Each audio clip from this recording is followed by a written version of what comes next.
مگر آج تم یہ بات کرو، ایک مانیٹرنگ روم تھا جس سے میرے پہ حملہ ہوا، اس کو مانیٹر کیا جا رہا تھا۔ تمہیں بچے یہ علم نہیں، 70 سالہ بچے تمہیں یہ علم نہیں، جب مانیٹرنگ روم بنتے ہیں تو بھٹو پھانسی چڑھ جاتا ہے، جب مانیٹرنگ روم بنتے ہیں تو نواز شریف کو ہائی جیکٹ ڈکلیئر کر دیا جاتا ہے، جب مانیٹرنگ روم بنتے ہیں تو نواز شریف کو بیٹے سے تنخواہ نہ لینے پر تاحیات نااہل کر دیا جاتا ہے، اور جو کچھ سامنے آتا ہے غریب کا جلا دیتے ہیں۔ یہ احتجاج وزراء اپنے صوبوں میں جہاں ان کی حکومت ہے کس کے لیے کر رہے ہیں اور کیوں کر رہے ہیں،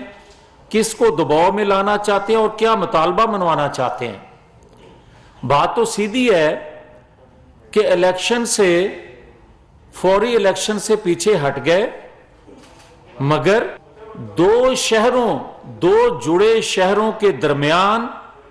احتجاج کی کال کیوں دی اور کس وقت کا تعین کیا اور نومبر تک بیٹھے رہنے کا اعلان کیا۔ بات یہ ہے کہ اگر جتھوں کے ذریعے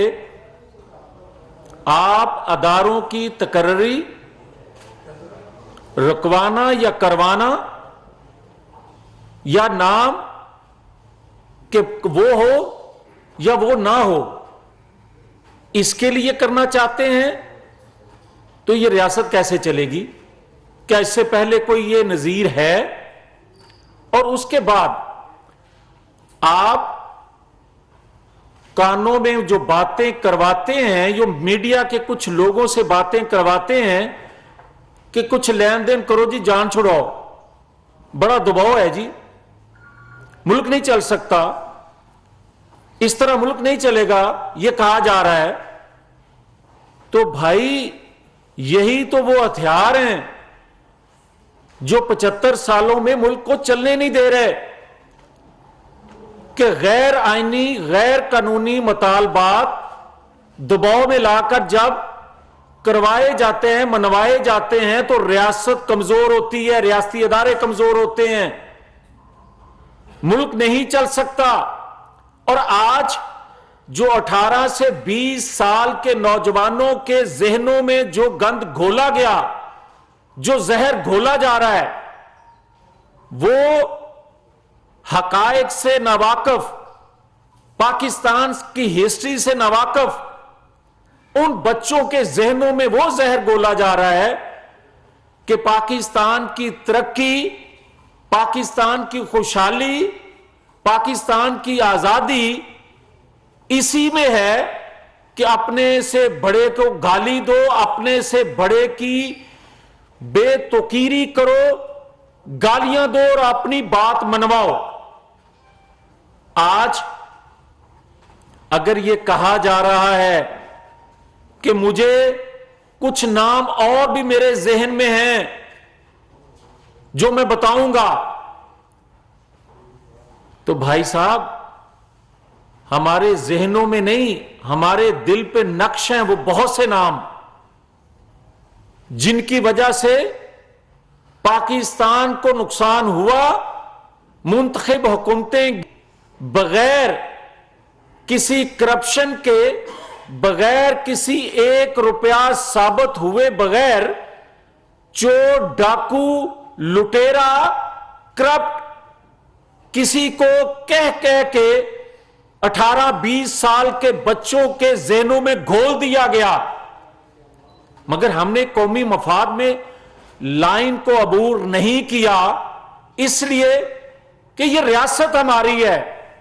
ہم جو باتیں کرتے رہے اصلاح کے لیے کرتے رہے۔ مگر آج تم یہ بات کرو کہ ایک مانیٹرنگ روم تھا جس سے میرے پہ حملہ ہوا، اس کو مانیٹر کیا جا رہا تھا۔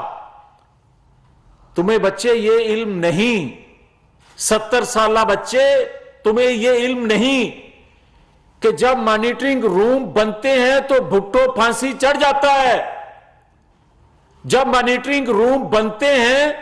تو نواز شریف کو ہائی جیکٹ ڈکلیئر کر دیا جاتا ہے، جب مانیٹرنگ روم بنتے ہیں تو نواز شریف کو بیٹے سے تنخواہ نہ لینے پر تاحیات نااہل کر دیا جاتا ہے. تمہیں 70 سالہ بیٹے یہ علم نہیں کہ جب مانیٹرنگ روم بنتے ہیں تو ایک دمڑی کی کرپشن نہ کرنے والا چور ڈاکو لوگوں کے ذہن نشین کروا دیا جاتا ہے نواز شریف. مگر یہ سنو، مانیٹرنگ روم بنے ہوتے تو ایک گولی بقول تیرے لگی جس نے تھوڑی دیر میں آنڈے بچے دیے اور وہ 4 جگہ لگ گئی، اور پھر اس کے بعد تھوڑی دیر میں اس نے آنڈے بچے دیے اور جن جن کی خواہش تھی ان کو بھی خراش لگ گئی ان گولیوں سے. اور تم نے جو ایف آئی آر کی، جو مقدمے کی ریکوائرمنٹ قانونی ہوتی ہے میڈیکل کروانا، وہ تم آج تک نہیں کروایا تاکہ چیزیں بے نقاب نہ ہو سکے، تاکہ سازش بے نقاب نہ ہو سکے. اور جب ہم کہتے تھے کہ یہ مومی مجسمہ پگھل رہا ہے اور یہ مومی مجسمہ اسٹیبلشمنٹ کے سائے کے بغیر پگھل رہا ہے، اور جو سہولت کار تھے جو اکا دکا رہ گئے ان کو خطرہ یہ ہے کہ یہ مومی مجسمہ پگھلتے پگھلتے کہیں وہ ساری باتیں حقائق پبلک نہ کر دے جو پاکستانی لیڈرشپ سے ہوتا رہا، جو پاکستان کے اداروں سے ہوتا رہا. مگر جب ہم یہ کہتے تھے کہ اکا دکا سازش کر رہے ہیں تو ہماری بات کو وزن نہ دیا گیا. اور آج ایک غیر ملکی میڈیا کو انٹرویو دیتے ہوئے عمران خان صاحب خود فرماتے ہیں، اقرار جرم کرتے ہیں کہ اداروں میں بیٹھے لوگ مجھے سہولت کاری، مجھے انفارمیشن دیتے ہیں. تو میرا سوال یہ ہے کہ جب ڈان لیکس ہوئی تھی تو حقائق تھے، مگر نواز شریف نے اداروں سے ٹکراؤ نہ کرنے کے لیے، اس سے بچنے کے لیے اپنے بے گناہ 4 لوگوں کو پیچھے ہٹا لیا. مگر آج ایک عمران خان ملک کے خلاف سازش کر رہا ہے تو ادارے سے اکا دکا جو اس کو سہولت کاری کا کردار ادا کر رہے ہیں بقول عمران خان کے، تو اتنے وہ طاقتور ہیں کہ ان کو بے نقاب ان کے ہاتھوں کو روکا نہیں جا سکتا قومی مفاد میں. تو پھر مجھے کوئی یہ بتائے کہ آج عمران خان بقول عمران خان کہ میں جناب اتنا پاپولر ہوں، یہ پاپولیرٹی اگر 18-20 سال کے نوجوانوں کو یہ جو بتا رہا ہے اور جس کی وجہ سے وہ بچے 18-20 سال کے اس کا دم بھر رہے ہیں